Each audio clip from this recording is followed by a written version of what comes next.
It started as an ordinary visit to my friend's house, until his mom smirked at me and whispered, "Don't flirt unless you mean it." In that moment, everything changed.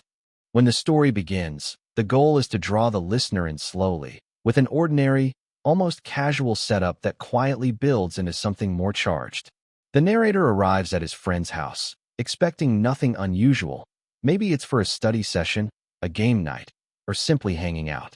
The tone should be light at first, the shuffle of shoes at the doorway, the smell of familiar home-cooked food, the sound of laughter drifting from another room. This creates grounding in reality before the shift in focus. Then, his attention catches on her, his friend's mother. Not in a dramatic, cinematic reveal, but in a subtle, human way. Maybe she's in the kitchen rinsing her hands under the sink, or leaning over the counter with her reading glasses half slipped down her nose. Describe the small details that make her magnetic without exaggeration, the quiet poise in her movements, the way her hair falls gracefully at her shoulders, the warmth in her expression when she greets him. The narrator is unsettled by the realization that he notices her differently now.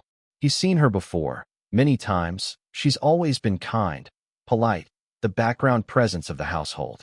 But today, something shifts. Perhaps it's the way the late afternoon sunlight streams through the window and glints against her hair. Perhaps it's the playful ease in her smile as she teases her son.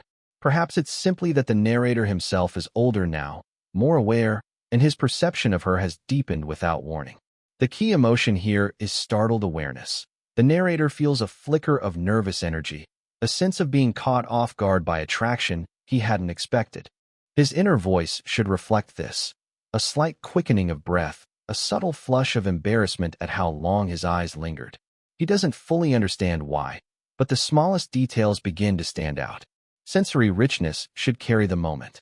The faint trace of her perfume as she walks past him in the hallway.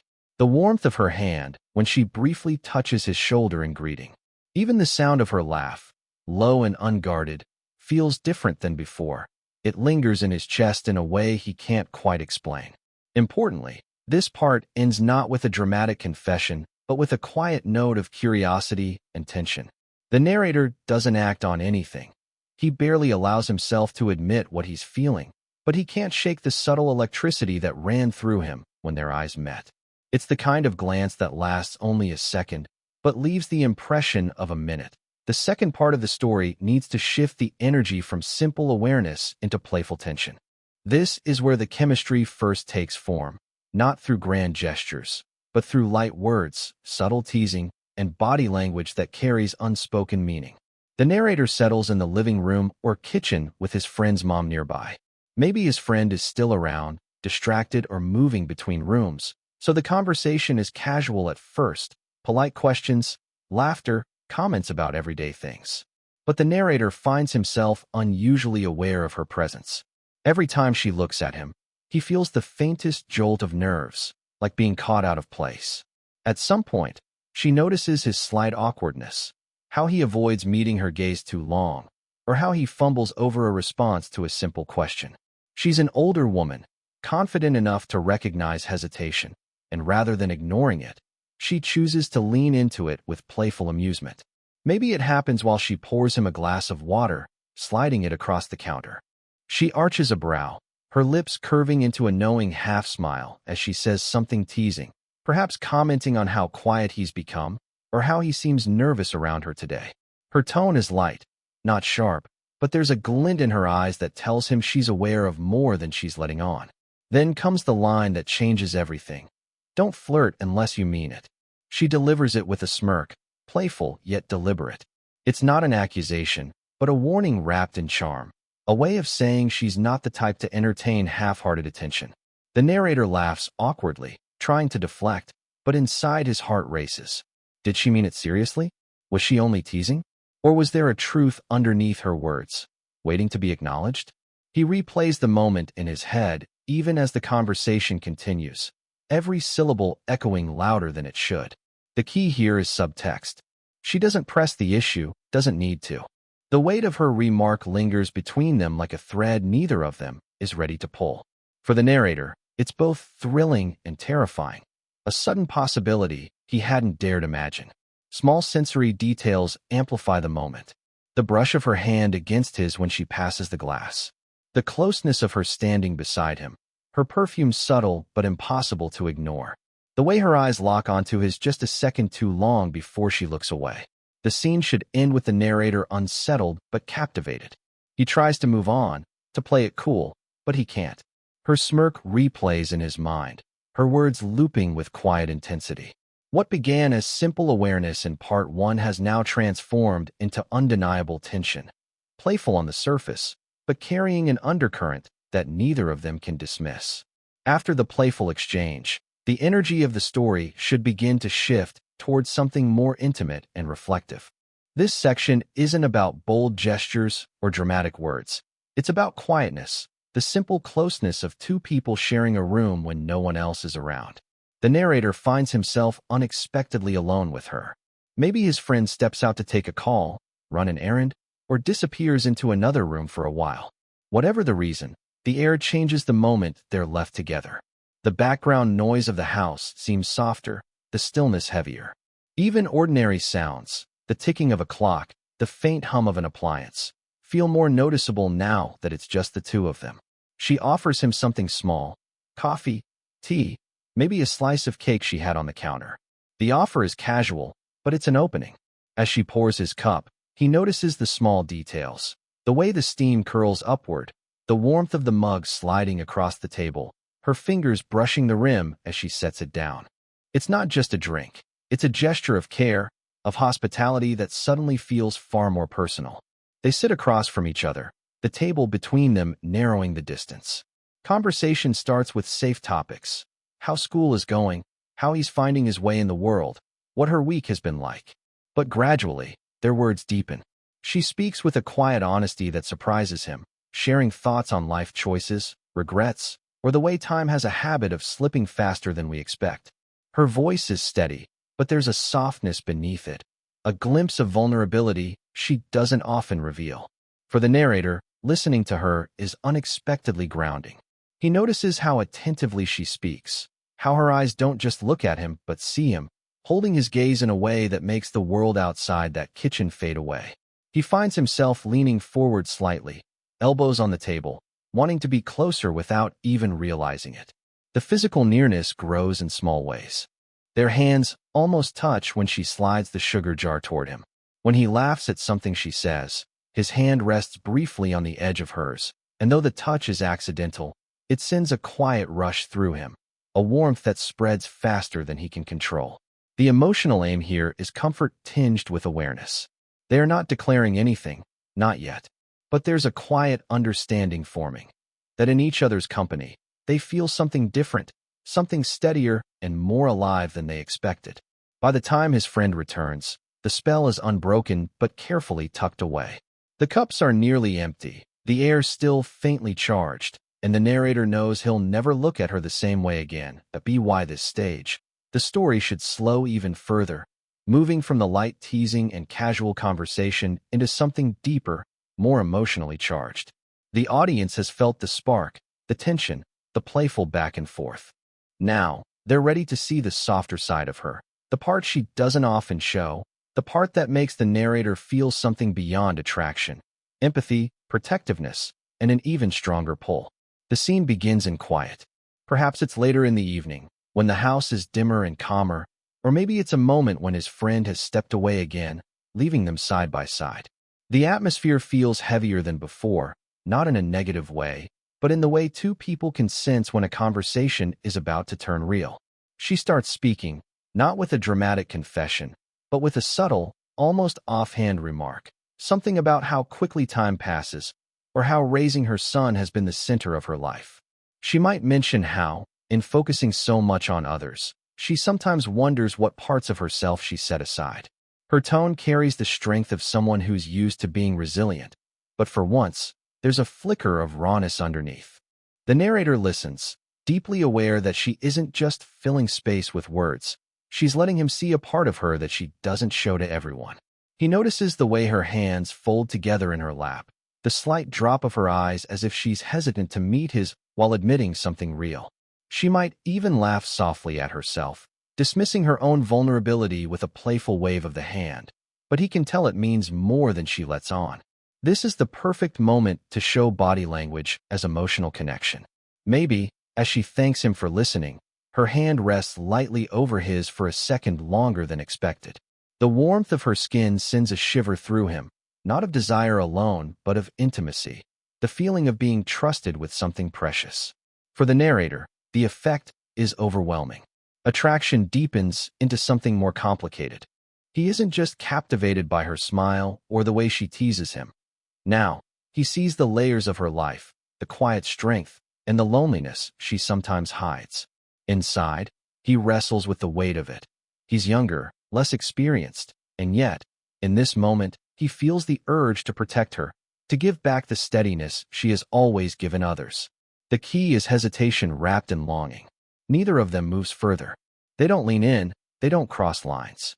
But the air feels different now, charged with the awareness that they share more than just playful banter. They share a bond.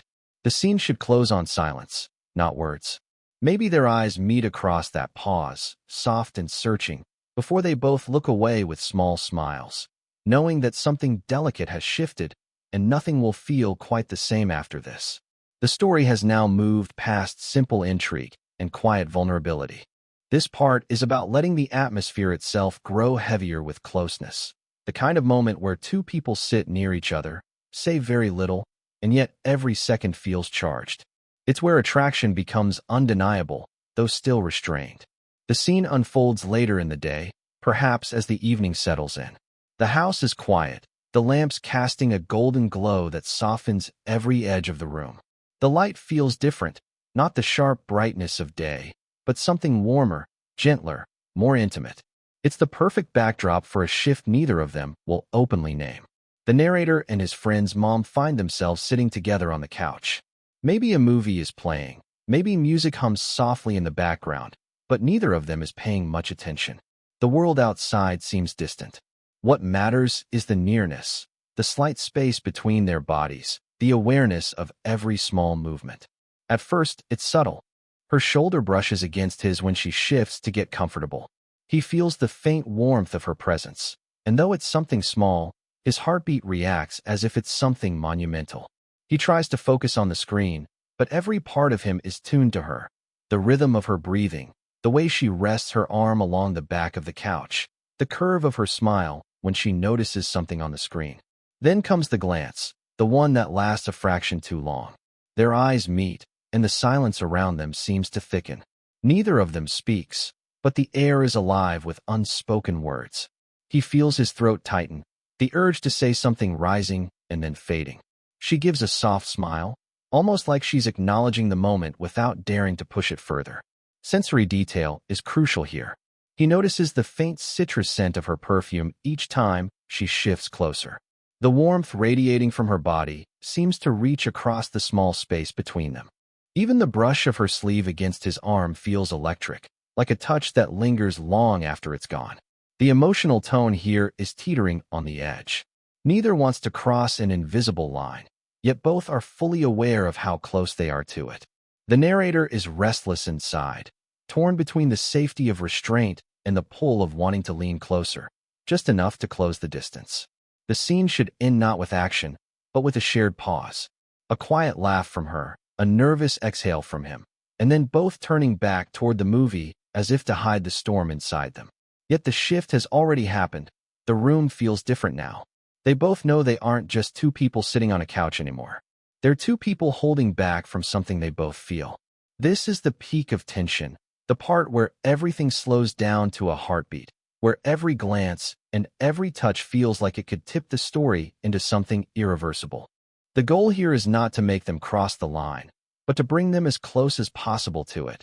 Then let restraint win in a way that feels just as powerful. The evening has deepened, the movie or background noise almost forgotten. The narrator sits close beside her, every part of him aware of the few inches separating them. The room is quiet enough that he can hear the soft rhythm of her breathing, the faint rustle of her clothes when she shifts, even the creak of the couch beneath them. It's the kind of silence that makes the smallest movements feel monumental.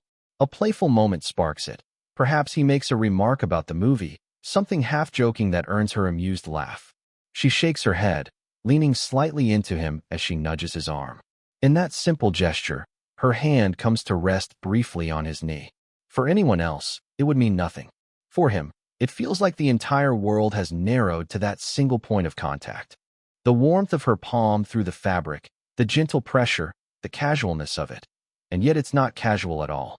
His breath catches, his chest tightening, every nerve alive with awareness. She notices. Of course she notices. She's older, more attuned, and she feels the way he stiffens beneath her touch. For a second, she doesn't move her hand, as though testing the weight of the silence between them. Her eyes lift to his, calm but searching, and for a moment, the air is thick with possibility. The narrator is caught between two forces, the overwhelming desire to lean closer, to close the space, and the deep respect that tells him he shouldn't. His pulse pounds in his ears, his thoughts tumbling faster than he can catch them.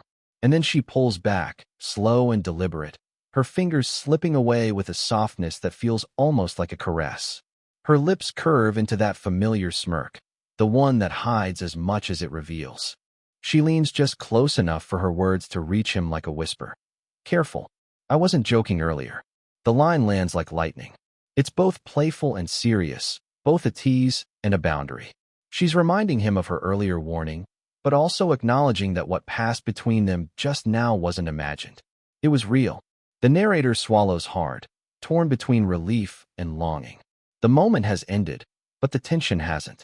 If anything, it's sharper now, because they've come so close to something neither of them dared name. The scene ends not with resolution, but with breath held. A quiet return to the couch, the movie playing on, both of them facing forward while their thoughts run wild. The hesitation itself becomes the most intimate act, the choice to stop, when both of them know how easy it would have been to give in. After the storm of tension in the previous scene, the final part of the story should bring the audience into calmer waters. It doesn't erase the sparks or the longing. If anything, those linger more strongly now, but it closes the night with a sense of warmth, tenderness, and possibility.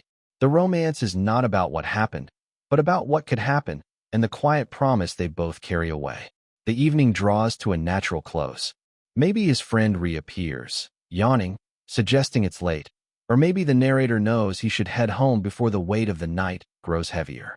Either way, there's a sense of ending, the kind that comes with the cool night air waiting beyond the door. She walks him to the entryway. The house feels quieter than ever, the soft glow of the lamps behind them casting long shadows across the walls. Each step toward the door feels like a step out of the world they've shared tonight, a return to something ordinary. And yet, he knows, they both know, that nothing feels ordinary anymore. At the door, there's a pause. She opens it for him, and the breeze of the night drifts in, crisp, grounding, carrying the faint scent of earth and leaves. It cools the heat of the moments they've just shared, but doesn't erase it. If anything, it makes it sharper, like a contrast. She thanks him softly, not for anything specific, not just for keeping her company, not just for helping around the house, but for simply being there. There's sincerity in her tone, and the weight of her eyes on his feels like a touch all its own. For a moment, she seems younger, not in years, but in spirit, the playful woman who smirked at him earlier, yes, but also the one who allowed him to see her quiet vulnerability. Then comes the gesture, small, but powerful. She lifts her hand, resting it lightly against his chest. Just her palm, warm through the fabric of his shirt, her fingers relaxed but steady. The touch is gentle, not urgent, but it still sends a shiver through him. He feels his heartbeat against her hand, fast and uneven, and he wonders if she notices. Their eyes meet one last time. Neither of them speaks. Words would be too fragile, too clumsy for what this moment holds. Instead, they share the silence, a silence that feels like acknowledgement, like a promise left unspoken. Finally, she pulls her hand back, her lips curving into that subtle, knowing smile he'll never forget. "Good night," she says simply, her voice low, warm. He steps out into the night, the door closing softly behind him. The cool air rushes around him, but inside he feels only the lingering warmth of her touch, the echo of her smirk, and the memory of her warning. Don't flirt unless you mean it. And he realizes he did mean it. If this story moved you, don't forget to like, share, and subscribe. Your support helps me bring more heartfelt, slow-burn romances to life. And if you'd like to hear another tale of unexpected connection, stay tuned. There's always another story waiting to be told. The first keynote's purpose is to set the stage. The ordinary becomes charged, the familiar becomes new, and the narrator begins to realize this story isn't just about his friend anymore.